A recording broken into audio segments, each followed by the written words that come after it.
Europe 1, la France bouge. La pépite. Et oui, ce soir, on a une pépite. On a déniché une start-up qui propose des spectacles de drones, des centaines de drones qui volent dans le ciel la nuit, qui délivrent des messages avec vous. Alexis Le Prince, vous avez 32 ans, l'entreprise a à peine quelques mois. Et oui, elle a démarré en début d'année, mais on est dessus à plein temps depuis 2 ans. Mais oui, Exactement. parce que vous avez quitté votre job confortable de salarié. Ouais. Qu'est-ce qui s'est passé ? C'est une réunion de plusieurs choses. On avait envie il y avait ça qui nous trottait dans la tête, envie d'avoir notre entreprise, envie de faire quelque chose sur lequel on a envie d'avoir comme un bébé au final. Un bébé, oui. C'est une entreprise et c'est là-dessus qu'on s'est dit, allez, on se lance. Quand vous dites on, c'est parce que vous avez un associé, Arnaud, que vous avez rencontré lors de votre ancien métier, dans ma vie précédente, comme je l'appelle. Vous êtes ingénieur ? Oui, on est tous les deux ingénieurs. Vous êtes tous les deux ingénieurs et vous êtes devenus amis. Mais qu'est-ce qui fait que vous vous orientez vers les spectacles de drones ? Je crois que lui, il a travaillé pour les JO en 2018, c'est ça ? Qu'est-ce qui s'est passé ? Non. En fait, ce qui s'est passé, c'est que on regardait un peu ce qui se passait. Et puis, et en 2018, ce qui s'est passé, il y a eu des spectacles de drones qui sont apparus. En fait, tout ça n'existait pas il y a quelques années. C'est très récent. Et petit à petit, on s'est dit, pourquoi pas. Parce qu'en fait, ceux qui proposaient ça, c'était des très grandes entreprises, des gens qui avaient des millions d'euros et des millions de dollars, parce que c'était des entreprises étrangères, américaines qui proposaient ça, et c'était leur cabinet de développement qui s'occupait de ça et qui faisait ça. Et il n'y avait rien en France ? Il n'y avait rien en France. Ou très peu de choses ? Alors, en 2018, non, il y avait une autre entreprise qui commençait à arriver, mais non. Donc, je vais vous laisser pitcher. Vous allez voir, c'est passionnant. En plus, vous fabriquez vous-même les drones. Tout se passe en France, ça se passe à Toulouse. Même pour la partie logicielle, c'est 100% français. Mais d'abord, vous pitchez. Odonata, c'est quoi ? C'est le nom de votre entreprise. Et je vous laisse pitcher pendant 1 minute. C'est à vous. Alors, Odonata, c'est des spectacles de drones innovants, donc pour des événements d'entreprise, des événements sportifs ou culturels. Et en fait, nous, ce qui nous différencie, c'est une solution qu'on maîtrise de bout en bout. Donc, c'est ce qui nous permet de proposer des prestations d'avant-garde, sur mesure et respectueuses de l'environnement. Ce qui nous différencie, c'est l'innovation qu'on met dans chacun de nos drones, ce qu'on développe à Toulouse, pour que nos spectacles s'adaptent parfaitement aux contraintes des événements et pas à l'inverse. Donc maintenant, je vais vous demander de fermer les yeux et d'imaginer une belle nuit d'été, un beau ciel étoilé. Vous observez les étoiles qui brillent et soudainement, elles se mettent à danser.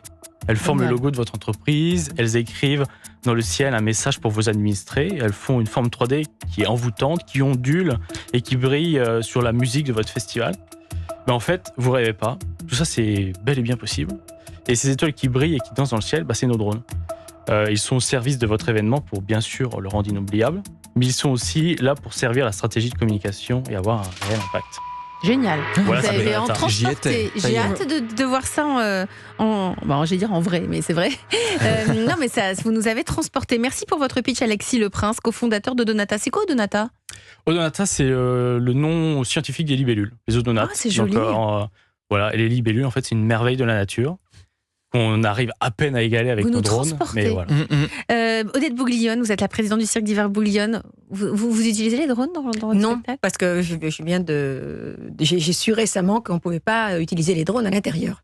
Il y a beaucoup de contraintes. Il y a encore des contraintes. Il y a beaucoup de contraintes. Donc du coup, peut-être dans le futur, exactement, justement, on parlait de ça tout à l'heure, et peut-être que dans le futur, on pourra faire des choses ensemble. Bien sûr, absolument. Luc, vous êtes le coach de ce soir. Luc Le Sénécal, quel regard portez-vous ? Le pitch était bien. Le pitch était bien. C'était bien quand on nous met en situation pendant le pitch, ça change tout. Non, mais ça change tout. Alors j'ai plein de questions. Mais moi j'étais impressionné. J'ai découvert le premier spectacle de drone à l'Expo universelle à Dubaï. Mais j'étais fasciné. Et c'était au-dessus de l'Expo. Mais tout le monde, il y avait un monde fou. J'ai trouvé ça un spectacle magnifique. C'est vrai que c'est assez beau. On regarde le ciel, on lève les yeux vers les étoiles, et tout d'un coup, justement, elles se mettent à danser, et on voit ce qu'on a envie d'imaginer et de transmettre. Donc c'est un magnifique support. Et quand j'ai su que vous étiez l'invité ce soir, parce que pour moi, dans mon imaginaire, c'était quelque chose d'inabordable. Je suis patron d'une entreprise. Je vais rêver de mettre mon logo au-dessus du Mont-Saint-Michel, etc. Mais je pensais que c'était complètement hors budget. Enfin, l'Expo universelle, c'est un énorme budget. Je me suis dit, mais ils ont mis des centaines de milliers d'euros ou de dollars dedans. Vous avez beaucoup d'atouts. Vous avez d'abord des atouts techniques, parce que vous êtes ingénieur. Et vous savez que je suis aussi très défenseur du fabriqué en France, et vous faites tout chez vous. Voilà. Tout à Toulouse. Mais par contre, il y a beaucoup de marketing à faire. Vous avez de la matière extraordinaire. Mais il démarre, il est né en février. Oui, justement. J'ai vu vos réseaux. Il y a tout à faire. Alors. Mais souvent, on me demande d'analyser un petit peu, parce que on me fait travailler ici. Donc, j'ai regardé vos réseaux sociaux. Bon, il n'y a rien. C'est que le début, et tout à fait. Voilà. Et vous avez de la matière.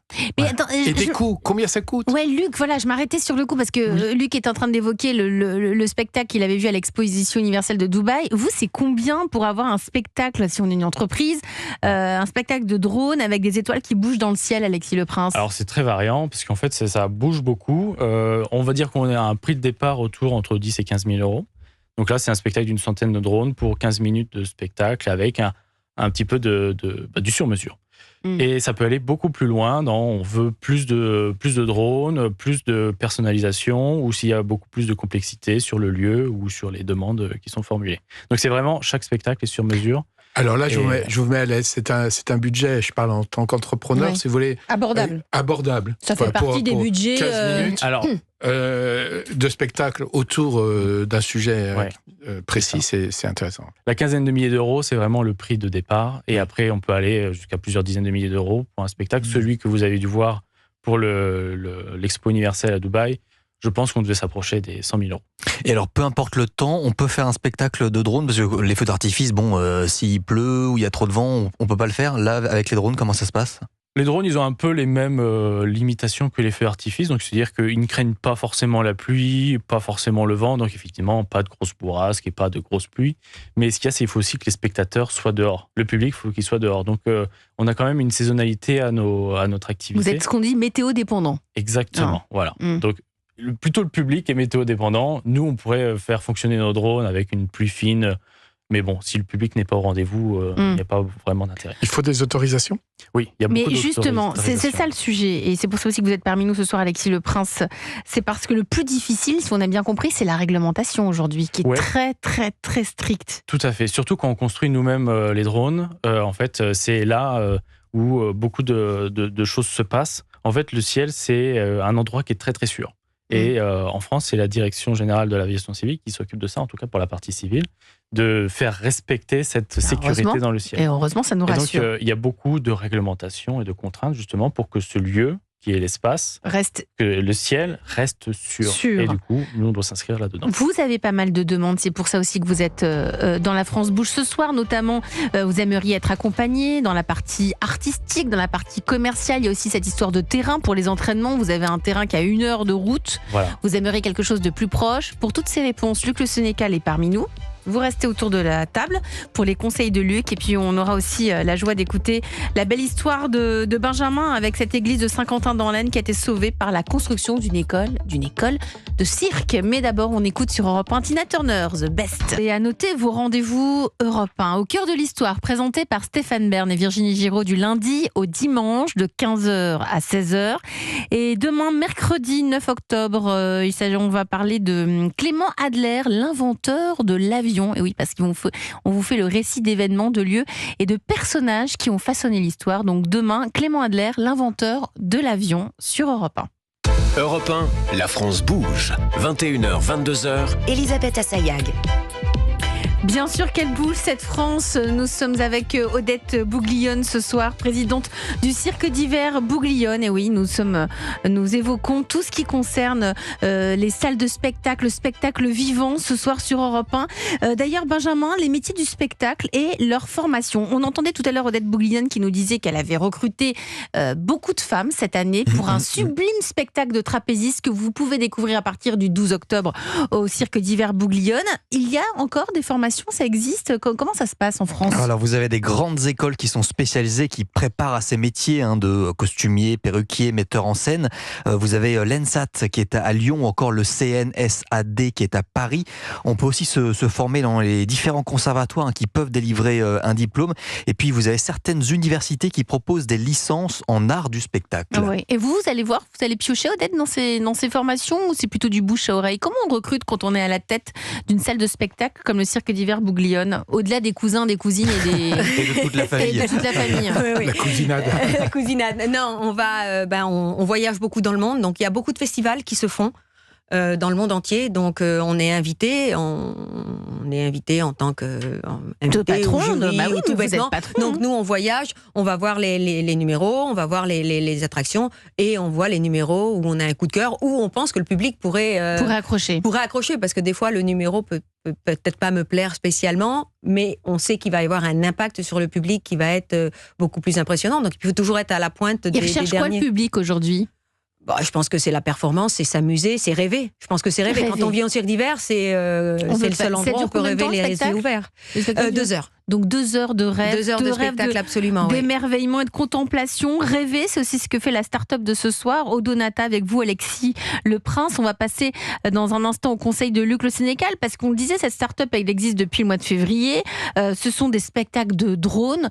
Aujourd'hui, c'est à destination des entreprises. C'est ça vos clients que vous recherchez ? Principalement, oui. Aussi culturels et sportifs. Voilà, des spectacles de drones sur mesure où il peut faire bouger les étoiles, mettre le logo de l'entreprise, tous les messages qu'on a envie de faire passer. Vous avez besoin d'aide, c'est pour ça que vous êtes dans La France Bouge ce soir sur Europe 1. Notamment, vous avez besoin de commercialiser, vous avez besoin de développement artistique et vous avez besoin de trouver un terrain d'entraînement qui soit un peu plus proche de votre lieu. C'est le moment des conseils du coach.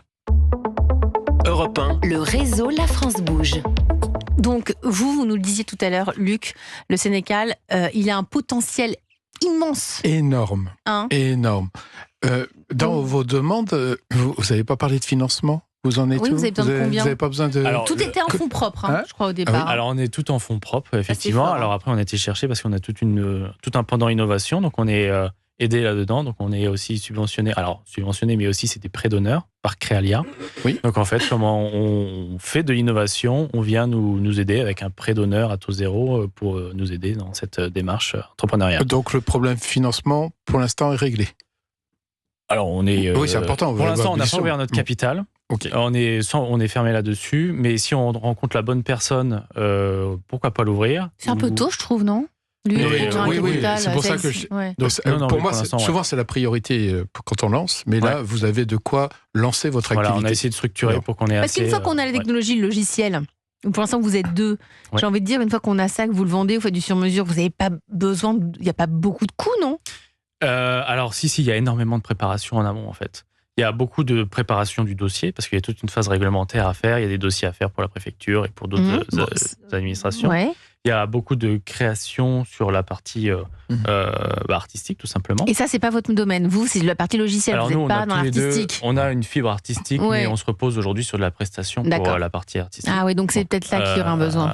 Et on aimerait potentiellement internaliser cette partie-là. Alors, tout d'abord, faites un dossier de presse. Un site internet. Mettez des images. Recrutement LinkedIn. Ça marche super bien. Vous allez avoir énormément de demandes. Parce que vous avez de l'innovation, de la modernité. Et il nous fait rêver. Et vous faites rêver. Bah oui. Et concentrez-vous sur ce qu'a dit tout à l'heure Elisabeth, sur une concentration, ce qu'on appelle nous B2B, c'est les entreprises. Approchez-vous des sociétés événementielles. Elles ont besoin de ça. Ne vous faites pas absorber. Votre risque, vous avez tellement de valeur dans votre activité artistique aussi. On va essayer de tout de suite vous happer. Restez libre. Donc c'est pour ça qu'il ne faut pas faire rentrer tout de suite une personne au capital, sauf si c'est la bonne rencontre et qu'il y a un vrai lien, vrai sens, mais pas que pour l'argent. Effectivement, c'est ce qu'on recherche. Et ce réseau-là, on commence petit à petit à mettre un pied dans le réseau de l'événementiel, de la communication, parce qu'effectivement, il y a ce besoin de se démarquer, d'avoir des nouvelles choses. Et ça se fait petit à petit. Donc c'est quelque chose sur le besoin d'accélérer, tout simplement. Et même si vous avez une clientèle d'entreprise ou d'événements, il ne faut pas négliger aussi TikTok. Il faut que ce produit-là, par des exemples, des petites anecdotes, des petites vidéos. Donc, hors antenne, parce qu'on ne veut pas faire trop de publicité, je vous donnerai le nom des petites agences qui sont spécialisées sur les réseaux sociaux et qui peuvent aussi formuler vos posts sur LinkedIn, vous faire un dossier de presse, et ce n'est pas des investissements... C'est quoi comme investissement ? Moi, vous voyez, c'est très rare, mais j'aurais envie d'investir. Tellement je crois, il ne faut surtout pas. Il faut vous laisser faire. Vous avez un potentiel énorme. Vous allez le regarder attentivement, Luc. Oui, et j'ai une idée. Vous savez que l'Expo universelle géré par la France, à la Cofrex, le pavillon France, a lieu à Osaka, au Japon. Ouais. Okay. En quittant le studio, je vous donne le numéro du patron de la Cofrex, qui est un organisme d'État, qui organise... Alexis prend note, oui. Je le vois noter là, il est à fond. Et en tant que patron d'entreprise Saint-James, je suis habilleur, toute l'expo va être habillée par Saint-James. Ah mais bravo, mais c'est un scoop, je vous aiderai, Luc, ce que vous nous dites ce soir. Je vous prendrai, si vous faites un petit spectacle, si on arrive, je serai votre premier sponsor, avec nos petits moyens. Mais avec la Cofrex, on fera quelque chose pour projeter... il est extraordinaire. Moi, j'applaudis Luc Le Sénécal. Merci beaucoup. Bravo, Luc. Luc, vous nous avez donné une petite annonce ce soir. Vous habillez toute l'exposition universelle à Saint-James ? Alors, il y avait un cahier des charges que tout le pavillon France sera habillé par des productions françaises. Donc, on a dit, voilà, c'est un scoop. Eh ben, bravo. Tout le pavillon français avec les produits Saint-James. Et on aura aussi une petite boutique sur le site. Et on s'est associé avec Arteum, où il n'y aura que du Made in France dans ce qui sera vendu dans la boutique du pavillon. On y arrive petit à petit. On y arrive sur cette. On y croit fort et c'est pour ça que vous êtes parmi nous ce soir, Luc Le Sénécal. Et c'est aussi pour ça que la France Bouge existe. C'est pour montrer qu'en France, on a des talents et on a des entrepreneurs qui se retroussent les manches chaque jour pour faire vivre notre beau pays.